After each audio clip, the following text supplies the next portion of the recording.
going to be talking about something that might make a lot of you uncomfortable, but it needs to be said. Some beauty standards across Asia aren't just unrealistic, they're dangerous. And the scariest part is some of these extreme procedures don't even feel extreme anymore. They feel normal. We're not just talking about skincare anymore, we're talking about surgery, real invasive procedures being marketed as self-improvement, even to teenagers. Take the double eyelid surgery, for example. It's meant to reshape and make your eyes look a little bigger. But the real message, your natural features just aren't enough.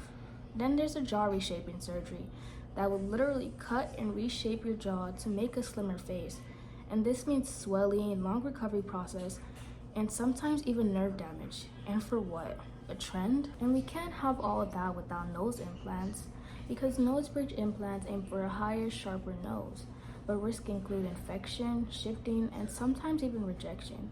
And getting it fixed can be more invasive than the first surgery. Let's talk about filters. A lot of these standards don't come from real faces anymore. They come from edited ones, and now we have people trying to look like someone who isn't even real. And celebrities play a huge role in this because they set the looks, but most of those looks are enhanced, surgically created, or edited.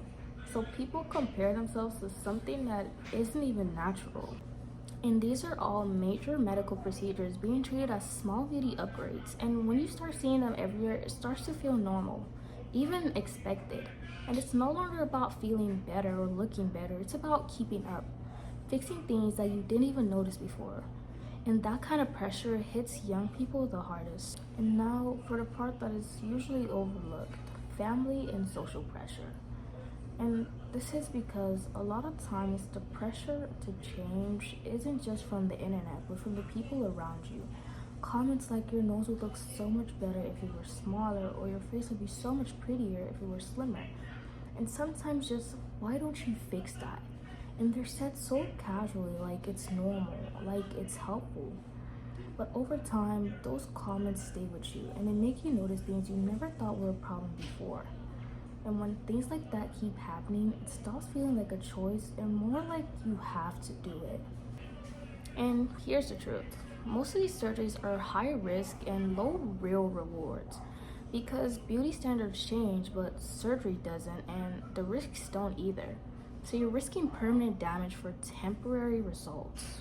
At some point, we have to start asking the real questions. And I don't mean what's wrong with my face, I mean who decided it was wrong in the first place? Because standards don't just appear out of thin air, they're created. And the more we chase after them, the more we lose ourselves in the process.